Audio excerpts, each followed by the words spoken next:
Halloween night 2022. 5 friends go to Itaewon, only 2 come home. What should have been a night of celebration instead has a horrifying end. In a tragedy where the death toll rose by the hour, so did the unanswered questions. What led to one of South Korea's worst disasters? Here's what we know so far. It's 5 p.m. on October 31st, 2022. Thousands of predominantly young people have converged in Itaewon, in the center of the South Korean capital of Seoul. It's the most popular party district and a tourist hotspot with many narrow streets and alleys filled with bars and restaurants. The neighborhood is served by the Itaewon Metro station, and videos on social media show streams of people arriving to celebrate Halloween in the early evening. As the crowds grow rapidly, the space becomes impossible to move. Emergency calls start coming in, and the chaos builds by the minute. Ultimately, a crowd crush leaves an estimated 156 people dead, and, initially, thousands unaccounted for. Within hours, it's a global headline. While the death toll climbed, it begged the question, could the Seoul crowd crush have been prevented, or at least eased? And who is to blame? Hours before the disaster, partygoers could tell something was wrong. There were reportedly more than 100,000 people in the area, packed into the district's narrow, sloping streets and alleyways. One of the survivors, Nuyil Ahmed, who had been to Halloween parties in Itaewon before, said things were very different this year. With the bursting crowd by 5 p.m., he wondered what would happen as the night progressed. He wasn't alone in the worry. Around this time, social media started buzzing with people saying that the district streets were so crowded they felt unsafe. One video is especially hard to forget. A lone police officer desperately trying to control the crowd. As a known high-traffic area, a decent police presence was expected. Instead, according to an interview with one of the policemen who was working in the Itaewon police box, there was only 22 officers on duty. Authorities would claim there were 137. Either way, this would become a critical aspect as the events unfolded. An hour and a half later, just after 6:30 p.m., police were called to help, a concerned attendee preempting the tragedy. But even though the operator told the first caller they would send someone to go out and check it out, no significant reinforcements were sent for hours. Until that point, the handful of officers there were unaware of the disaster unfolding nearby. There were at least 10 more emergency calls from the area in the next 3.5 hours. Again, the callers were reassured that police would be sent to the scene. In reality, the police allegedly did not dispatch anyone in response to calls made from 9 p.m. onwards, the hour leading up to the crush. By 10 past 10, the final call predicts the disaster that would unfold minutes later. On the other end, the caller said, "It feels like people can get crushed here."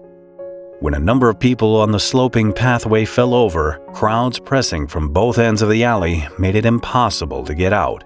Social media footage showed some desperately trying to climb up the sides of the buildings to escape.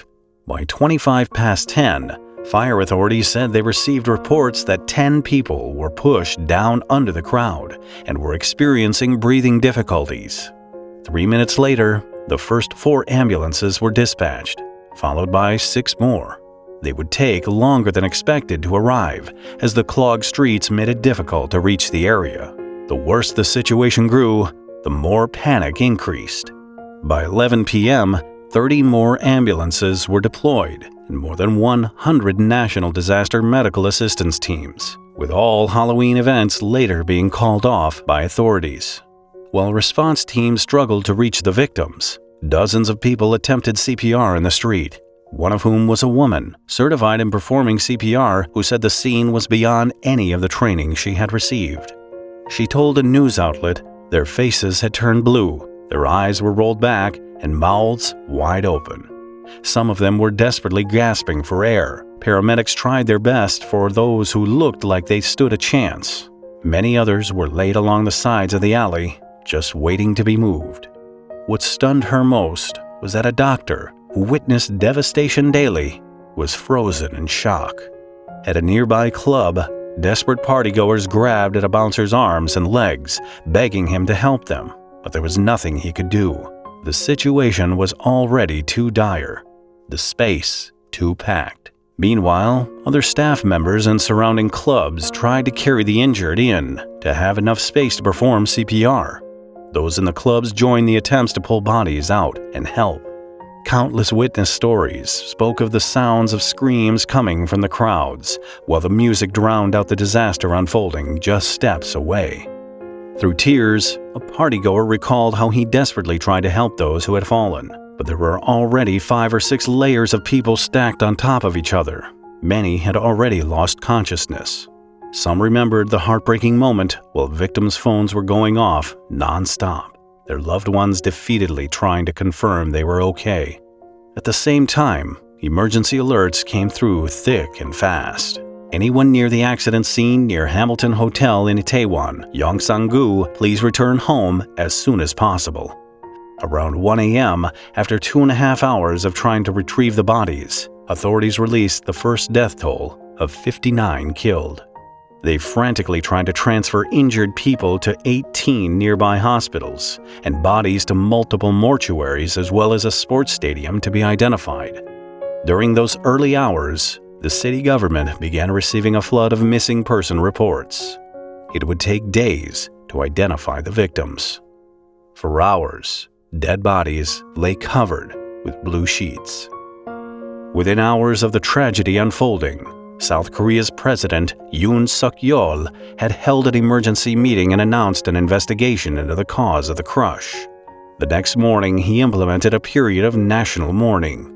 Meanwhile, the police came under fire for the slow response, after the numerous calls preempting it. It was first reported that the actual crowd crush was triggered by people swarming to a bar to see a celebrity, but none of that has been proven as of yet. It was also initially reported as a stampede, but this was soon changed. Although they are similar, a stampede implies that people had a place to run to, which was not the case in Itaewon. The consensus now is that the three-way alleyway was too small, and the loud music from nearby clubs silenced the calls for help. It is also a popular through route from the metro because of the shortcut nature of it. Ideally, crowd controller barriers should have been placed beforehand. However, since there was no event organizer, there wasn't any regulated planning. Witnesses said calls from within the crowd to push led to a huge shove. They weren't walking anymore. They were being carried in a river of people and could not stop if they tried. Due to the angle of the alleyway, those being pushed from behind started falling, which created a human choke point. When people start to move in very high-density crowds, each individual physically doesn't have enough space around them to behave normally or make rational decisions. Rather, the entire crowd starts moving like a fluid, forced forward by the pressure of the people behind. The inability to facilitate movement can cause 2 issues: the risk of hitting a choke point and the risk of someone falling over. In Itaewon, the combination of both happened. As with the laws of fluid dynamics, the crowd can experience shock waves that ripple up and back through the mass of people when a push comes from any given direction.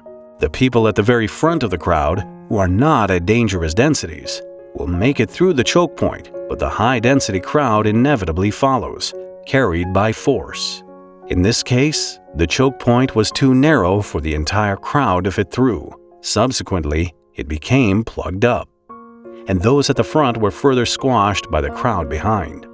The victims didn't die from being crushed, but rather from compressive asphyxiation, the mechanical limiting of the lung expansion by compressing the torso that results in loss of breath. Simply put, air was cut off from the body due to outside pressure. In Itaewon, the fallen were suffocated by the weight of the bodies being stacked on top of them, while others died standing up. As the shock waves rippled through the crowd, the force was enough to carry people out of their shoes. The magnitude was captured in viral images of hundreds of pairs of shoes at the Wonhyeoro Sports Center, which was turned into a huge lost and found. There were clear signs pointing to a crisis in Itaewon even before the deadly crush took place, starting with the 4-hour police response time. And it took another hour to deploy additional officers. But by then, the death toll was already high. With the investigation in the early stages, speculation and theory are all we have to go on, and the investigation may never answer the key question: why was there such a minimal police presence? The question is fundamental when considering the norm in South Korea. For example, when the K-pop group BTS staged a show that drew a crowd of 55,000, only half the size of that Halloween night, the police were ready. They assigned 1,300 officers to keep people safe. The same can be said for political protests. However modest in size, the country's police force are famous for making careful plans to ensure crowds do not get out of control. On Halloween night, about 6,000 officers were assigned to an anti-government protest downtown, as well as to protecting President Yoon, who moved his office to an area not far from Itaewon earlier in the year. So why were only 137 officers assigned to Itaewon on a known celebratory night? Authorities earlier said they deployed more officers for this year's Halloween festivities, the first without the pandemic restrictions, than they did for pre-COVID parties. It was also pointed out that because there was no main organizer for the party, no special requests were made to the police for crowd control and safety management. The blame was also placed on 2 political demonstrations happening that night, but those were over well before the crowd crush. Again, the story changed when authorities said they were unaware of a large gathering. In contrast, an officer working at the celebration said Itaewon police knew beforehand that people would flock there for Halloween. So they asked the Seoul government for reinforcements to dispatch in anticipation of it, but they were denied, and he doesn't know why. On the night itself, communication between the authorities and those on the ground was inadequate. Police in Yongsan were not given proper orders by their higher-ups when the emergency calls came through, and the police head only received his first report about the Itaewon disaster 1 hour and 21 minutes after the accident. There are also suspicions that, due to increased strain on the police station due to having to provide security for the president, police officers were suffering from fatigue. Response aside, another question to consider is, was the Itaewon tragedy an urban planning issue? In recent years, Itaewon has grown into a trendy spot with constant development. Some believe this was one of the contributing factors to the Halloween crowd crush. For starters, on the corner of the narrow alleyway is the Hamilton Hotel, which had built unpermitted structures, including a temporary metal wall, a booth, and a terrace. These structures narrowed the lane even further in the choke point. The hotel allegedly ignored orders by the local district office to remove them. Soon, other businesses in the vicinity followed suit in constructing illegal terraces that jutted out into the street, making the walkway even narrower than it should have been. This theory doesn't leave authorities in the clear, though. With knowledge of the event and the illegal structures, they could have created barrier checkpoints, made a one-way foot traffic system, and used megaphones to direct crowds.